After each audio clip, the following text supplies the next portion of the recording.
Та бүхэнд энэ өдрийн мэндийг хүргье. Сүхбаатар аймгийн засаг дарганы дамгын газрын цэргийн штабын бэлтгэн нэвтрүүлдэг цуврал контентын энэ удаагийн нэвтрүүлэгт бол хөдөлмөр халамж үйлчлэгийн газрын хамтран уялдаатай хэрэгжүүлэх төсөл хөтөлбөрүүдийн талаар танилцуулъя. За өмнө нь бол одоо жил болгон цэргийн штабтайгаа бид хүн цэрэг татлагын үеэр цэрэг халагдах үеэр бол тухайн цэргүүдийг бол ажил мөрөдлийн чиг баримжааны зөвлөгөө олгох, за тэгээд ажил зуршлах бүртгэлийг хийж за тэгээд сургалтанд хамруулж явдаг байсан бол энэ жилээс бас хөдөлмөр нэгэн байгууллагын сайдын мөн батлан хамгаалахын сайд боловсролын сайдын хамтарсан тушаал энэ 26 оны 1 сарын 15-нд батлагдсан байна. За энэ тушаалын гол онцлог бол энэ жилээс цэргийн аль багштад одоо мэрэгчлээ халагдах одоо цэргийн аль багштад мэрэгжлийн сургалт олгох тийм хөтөлбөрийг хэрэгжүүлж эхэлж байна. За энэ хөтөлбөрийн хүрээнд бол одоо боловсролын чиглэлийн байгууллагууд за аймагаас засаг дарганы дамгын газрын цэргийн штаб за тэгээд хөдөлмөр халамж үйлчлэгийн газар гэдэг. За дээдлээ бол яамдаас чиглэлгээ авч байгаа. За энэ хүрээнд бид өхөн бол одоо дараах зүйлүүдийг хэрэгжүүлж ажиллахаар төлөвлөж байна.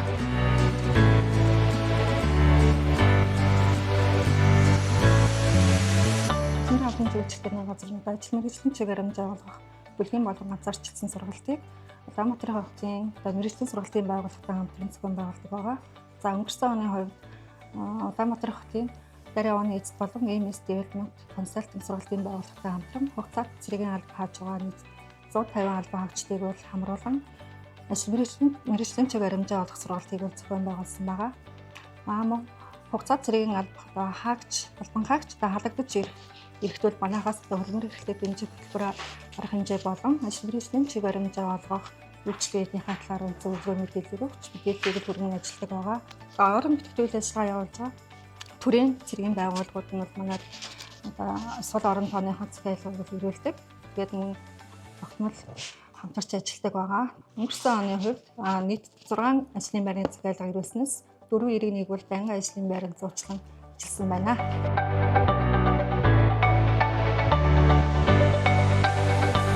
Залуучуудын хөдөлмөрлөлтийг дэмжих хөтөлбөрийн хүрээнд за энэ жил одоо цэргийн ангитай хамтран одоо 30 залуучуудыг за барилгын өрлөгчин, барилгачин, гагнуурчин чиглэлээр одоо сургаж байна. За 5 дугаар сард одоо 30 цэргийн албан хаагчид маань одоо мэргэжлээрээ төгснө барилгын өрлөгчнөөр. За 5 сард одоо ажил зүрлэгдэх бүрэн боломжтой болоод байна. За цэргийн албанаас ер нь хаалгагдсан цэргүүд болон тийм ээ албан хаагчид одоо гарааны бизнесээ эхлүүлэх, бизнес эрхлэх хүсэлтэй бол одоо хөдөлмөр халамж үйлчлэгийн газар ирээд одоо стартап арга хэмжээнд одоо хамрагдаж болно. Стартап одоо арга хэмжээнд хамрагдсанараа санхүүгийн дэмжлэг буюу одоо тийм ээ 15 сая төгрөгийн одоо 50% эргэн төлөх нөхцөлтэй санхүүгийн дэмжлэгт одоо хамрагдах бүрэн боломжтой. За энэ дээр одоо хамрагдах юм бол ямар нэгэн баримт жижигтэй ирэхгүй зөвхөн өөрийнхөө бизнес санаатайгаа ирж одоо 3 өдрийн сургалтанд оролцож цаашаа одоо бизнесээ хөгжүүлэх бүрэн боломжтой. За цэргийн албанаас халагдаж ирж байгаа залуучууд маань хөдөлмөр халамж үйлчлэгийн газарт ажил хайгчаар бүртгүүлснээр одоо манайхаас зохион байгуулж байгаа төлбөрийн арга хэмжээнд хамрагдах боломжтой. Одоо манай мэргэжлийн төр ярьсан байгаа. Одоо наацхан ихэл одоо сургалтуудад хамрагдана ямар нэгэн төлбөргүй мөн санхүүгийн дэмжлэгүүдэд хамрагдана гэсэн. Санхүүгийн дэмжлэгүүдийн хувьд бол одоо малжуулах арга хэмжээ гэж байгаа. Одоо 97 санхүүгийн дэмжлэг стартап гэсэн одоо санхүүгийн дэмжлэгүүд байгаа. Тухайн иргэн маань одоо өөрөө хөдөө мал малгах сонирхолтой бол одоо манай журам заасны дагуу огт малгүй болон цөө малтай хоёр зүрэлт толгой малтай иргэд одоо энэ малжуулах арга хэмжээнд хамрагддаг.